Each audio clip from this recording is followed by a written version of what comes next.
Good morning, everyone. The nation's COVID quarantines have slowly given way to expanding social bubbles. But how satisfying can life really be in a bubble? Here's Lee Cowan with a story that first aired on CBS Sunday Morning. And here we are, the ball's up. And the NBA is back. It's been a roller coaster of a restart for the NBA. Oh, LeBron James! While the games are as exciting as ever, Triple, yes! the weirdness that is the 2020 season is especially weird off the court. It's not just the daily COVID testing. I know. A reality that for LA Lakers star JaVale McGee was uncomfortable enough. Home, sweet home. Ooh. But as NBA players have shown through a blur of social media postings, Snaps. the real challenge has been the isolation. Whoa, mess. It's day 5 of being in the bubble. More than 300 of the NBA's best, in addition to their coaches and staff, have been sealed inside the gates of Walt Disney World in Florida since early July. Redick turns the corner, squeezes it in, and the foul. And those who make it to the championship will still be living in this basketball bubble come mid-October. Do you feel safe there? I feel completely safe here. They've thought of everything. J.J. Redick has been gold for them this year. J.J. Redick, sharpshooter for the New Orleans Pelicans, is a veteran of the NBA. But he's a rookie when it comes to practicing b-ball in a ballroom. So is everybody here. You're sitting in isolation in a state that's a hot spot. You're away from your kids and your wife. How do you put all of that aside and try to win a game? It's actually incredibly difficult to put it all aside. I'm in my 6th week of not seeing my children, and I've never gone that long without seeing my kids or without seeing my wife. That can really tug at your soul a little bit. It is unprecedented in both scale and cost. The deputy commissioner of the NBA, Mark Tatum, says to save the season, the league's lockdown was the only safe choice. There is no social distancing in basketball, and these players are playing near each other, close to each other. They're really breathing each other's air, and so the campus environment is something that we had to do to keep them safe and keep them healthy. So yeah, they did the nostrils and they did the back of the throat. For help in coming up with the health protocol, the NBA turned to esteemed virologist and AIDS researcher, Dr. David Ho. When they first came to you with this idea of trying to create this massive bubble, were you skeptical at first that it would work? Well, I think no one should be so arrogant to think that any plan will work. We're in the first few minutes of this ball game, so it's certainly no time to be complacent or to certainly not to celebrate. Still, the mood inside the bubble is optimistic, mostly. To whoever made the decision that the Sixers had practice at 9 a.m., you suck. Matisse Thybulle with the Philadelphia 76ers has tried to find a humor in it all. What's tragic is I don't have a fork. And he's got quite a following. Oh, maybe I'm supposed to use the lid as a spoon. People in hazmat suits are here to test me. Is there anybody out there? There are activities. I mean, this isn't Alcatraz. The two biggest, golf. Get there, girl. And fishing. To Miami! Where there have been one too many fishtails for J.J. Redick. Out the water comes this big gill. These lakes are just stocked with fish. This doesn't seem like a very competitive environment between NBA players and the fish. Redick figured for the sake of the fish, his free time in the bubble was better spent. What was the biggest thing for you then? Hosting his new podcast, The Old Man and the Three. So far, the NBA's bubble is holding, and it's not the only one. This is our second round of testing. No positives. This is Tyler Perry's studios in Atlanta, a 330-acre production bubble. Since early July, hundreds of cast and crew of shows like Sistas and The Oval have been locked in what they call Camp Quarantine. That's for anything, God. I can only say thank you. Father, we come on this 7-day. You lost a member of your crew to COVID pretty early on, I guess in April it was. So this is really personal for you. Yeah, it's beyond personal. Yeah, making sure that all of these people that are working for me, who are mostly black and brown people, we are at much higher risk of dying from COVID than any other group in the country. So I didn't know any other way to do this other than just to be extreme about it. Extreme indeed. The plan called for on-site housing to be built. Lots of it. It also included chartering planes to fly in actors from other places and keep them, after testing negative for COVID, in their own Tyler Perry-sized bubble. How big an investment was it? We're approaching $18 million by the time we get to the last show. So, yeah, it added a little more than almost $5 million per show to the budget. Everybody social distancing, hand sanitizing. 6 feet, I see 6 feet.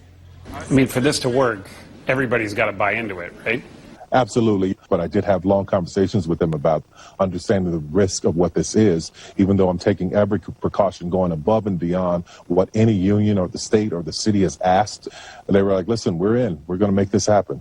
Keeping social bubbles from being burst does take that kind of dedication. Even the youngest members of bubble life seem to get it. If I get sick, the rest of the bubble gets sick. And if the rest of the bubble gets sick, it's a whole nother issue. Since March, on a street in Alexandria, Virginia, 3 neighbors and their collective family of 5 kids have agreed to live their pandemic lives as one. This is our group, and we're not going to go beyond that group. Remember it being really super secret. You know, I have these 2 other families that I'm hanging out with, and it was secret. That is until the Washington Post found out. Then they actually became a model for other bubble broods. You have to know who you're with and know that there's potential risk, but that the benefits outweigh the risks.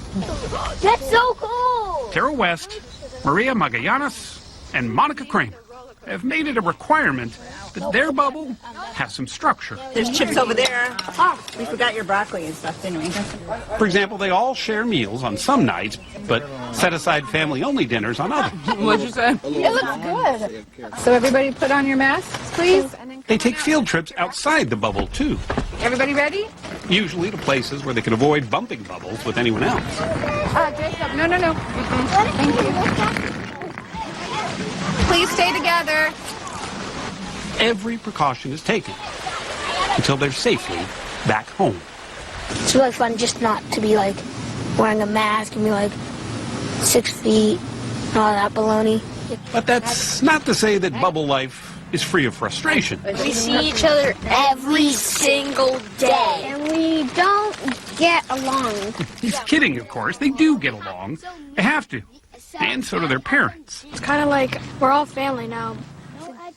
I see Monica's kids and Tara's kids as my kids, and they see my kids as their kids. Yeah. So it's like we have 3 moms, 3 dads, and we're all on board, and we want the best for our kids, and that's why we have this bubble. That's why we have this bubble. Yeah. Reddick, touchdown. As for the NBA, its bubble is headed into the playoffs, but without the New Orleans Pelicans. The Pelicans ate a little bit too much last night. Took away some of their hunger.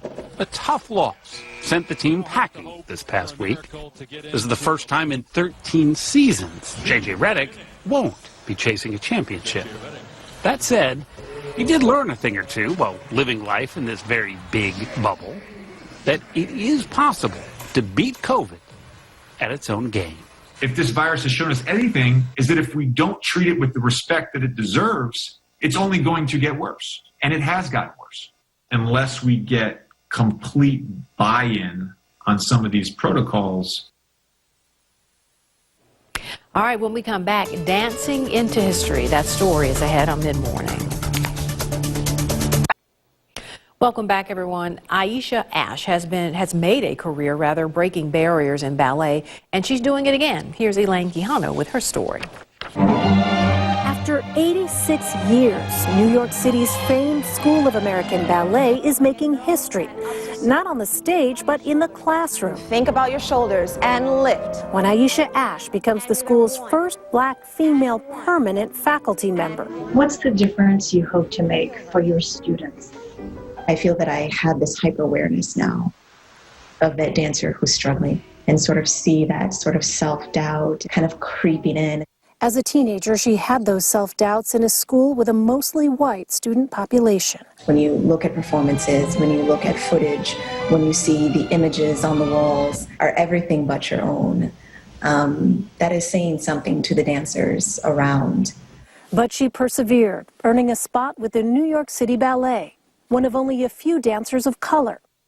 Jonathan Stafford, the school's new artistic director, says hearing Ash's painful experiences helped them face hard truths. It really lit a fire under us at the school and the company to really dig into the work and look at all of our policies and practices and unconscious bias and how we make decisions. Ash acknowledges that change isn't perfect. We can't run away from the ugly, the uncomfortable. And I think that we're seeing that in society as a whole right now, is that we can no longer close our eyes. A historic step already making a difference. Elaine Quijano, CBS News, New York. Just ahead, some professional sports may be back, but not so for the people who made a living selling beer and dogs. That story on Mid-Morning continues. All right, welcome back, everyone. Pro sports are trying to make a comeback in the pandemic. The games played in empty stadiums or arenas, and the athletes are earning paychecks. But for the beer and food vendors, these are tough times with no safety net. Here's Aundrea Diaz with that story. Joe Alleman still can't get used to being outside Wrigley Field during baseball season. I've never stood here without coming to work. He's hauled beer to Cubs fans here for 38 years. Cold beer here. Who's ready now? Who's thirsty now? That all ended in early March when the coronavirus sidelined sports and most workers who support the industry, like Joe. Usually when you lose a job, you get more than a 1 hour notice. So for someone all of a sudden telling you, gone, it's incredible. A recent estimate found that the average Major League team supports 2,300 game day employees. Add the NBA and the NHL, and without fans, that's roughly $680 million in lost game day wages due to coronavirus, according to Patrick Reish, who directs the sports business program at Washington University in St. Louis. These sporting events are huge spikes in business for restaurants, for retail. So these sports suspensions, a huge loss in income and revenue for restaurants and hotels around the ballpark. People like Kate Payne, who lost her job as a hotel housekeeper in Philadelphia. I hope that the government realizes that we are hardworking people. We were taxpayers. We paid their salary. And now that we're out of work, they should pay our salary.